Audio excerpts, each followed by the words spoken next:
Hey y'all, how y'all doing? Happy Friday in my world. We made it to Friday, y'all. Happy whenever you'll see this in your world. Listen, bienvenidos a mi canal. Welcome back to my channel. If you know me, thank you so much for coming back to see, girl. I appreciate you.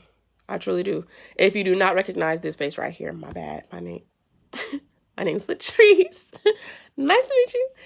And this right here is Faith by Latrice. Yes, where faith is a muscle we exercise around here. Now let's get on into it, y'all. No dilly dallying because I'm hype, huh?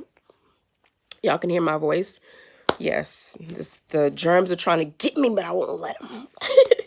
Let me get into it because I'm hyped. Listen to me. Escúchame, por favor, ahora. Listen. First of all, I'm going to start this off with shout out to you. Yes, you. Whoever is watching me right. Yes, you. Shout out to you that you ain't give up.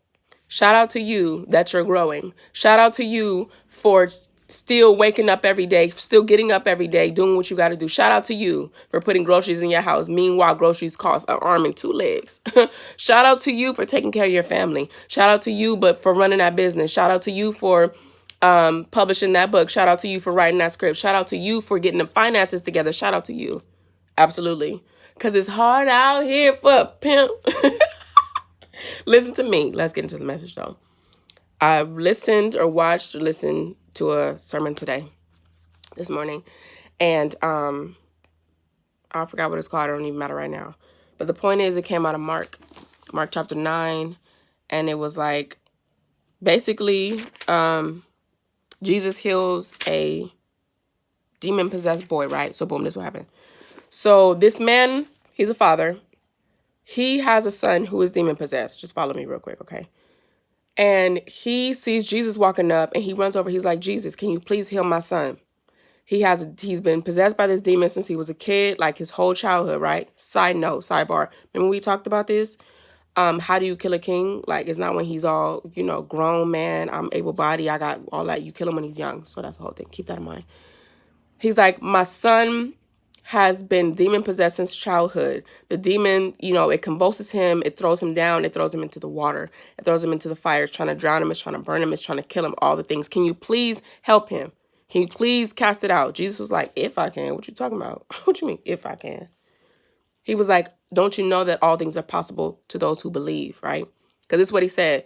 The man said, I took him to your disciples and they couldn't cast the demons out. I took them to your people who supposed to have the power just like you, right? They not you, but you gave them authority to cast out demons and to heal the sick and raise the dead. I took them to your people and it didn't work. So please, can you do it? And that's when he was like, what you mean if I can?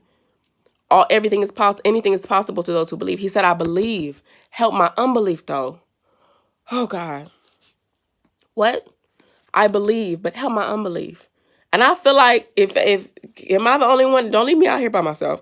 Am I the only one who's like, Jesus or, God, I believe. I do believe. But like been lifing for so long, bro, help my unbelief. Help the part of me that's doubting. This man is valid. He's like, I believe. That's why I took him to your disciples. That's why I showed up at church. That's why I went to the Bible study. That's why I went to therapy. That's why I got in a small group. That's why I went and cleaned out my cupboard with all the junk food. Because I believe, right? I did all this because I believe. But they couldn't cure my son. So now I'm doubting again. I went to the thing and it didn't work out. I believe it can work, but I tried. I did what I knew to do, and it didn't work. So, boom. The child, he said, my child is demon-possessed. When this happens, when my child is enduring all of these things, he gets thrown to the ground. He convulses, foams at the mouth, all the things, grinds his teeth.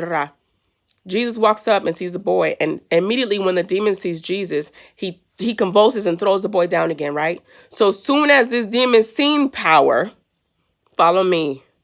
As soon as this demon seen power, seen Jesus, he started doing the same thing again. When Jesus actually gets ready to heal the boy, he speaks to it. Hold on. This is Mark, Mark 25, he says, he rebuked the evil spirit. Listen, you spirit that makes the boy unable to hear and speak. He said, I command you to come out of this child and never enter him again. When you get delivered from the thing, it ain't gonna never come back again. That's for somebody. Definitely for me. He said, then this spirit, this is the important part. Then the spirit screamed and threw the boy into another violent convulsion and left him. The boy appeared to be dead, right? Then people started talking. A murmur ran through the crowd as people said, he's dead. But Jesus took him by the hand and helped the boy up, and he stood up. The boy already experienced all of this pain, all this trouble, all getting thrown and convulsed, thrown every which way. Then when Jesus walks up, when it looks like your deliverance is coming up, when it looks like your answer is coming, you still, all hell is still breaking loose. And then finally, when you do get your deliverance, the process of it feels like the same thing you just went through. When Jesus was about to heal this boy, when he spoke to the spirit, right, to command him to come out, after that, it wasn't just like the boy just got up and was dusted everything. No. It says the spirit convulsed him again. Another time, violently did it. Let me tell you what I wrote down, what the pastor said. Similar. You got to go through a process that's going to look similar to the pain you endured. That's why a lot of us don't want to go through the therapy. We don't want to we don't want to talk about it. We don't want to start the process of healing because why? That means I have to bring up what's making me sad in the first place. I have to bring it up. I have to relive it. I have to do that. But guess what?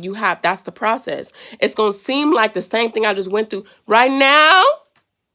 This process I'm doing right now of going through what I'm going through, right? Processing this delayed grieving a loss of a relationship. That's not even the same thing, right? Something else. All this other stuff. I don't want to bring up these feelings no more. I'm very much a thug and I don't want to do this. But guess what? Because it feels like the same pain I already experienced. But you got to go through the process, right? Through a process that's going to look similar or feel similar to the pain you endure. But guess what? It's not. Because at the end of that joint, he says, Jesus took him by the hand and helped him to his feet and stood up. And the boy was fine after that. That's the point. What? Okay. I hope y'all got what I'm saying. Go about your business, huh? Listen, si nadie te ha dicho hoy esta de que te estoy hablando a ti mismo. If nobody has told you today, I love you. Go through the process. It's all right. We're doing it together. Because listen, life be life. And guess what? We are going to prosper regardless. Catch you on the flip side. Bye.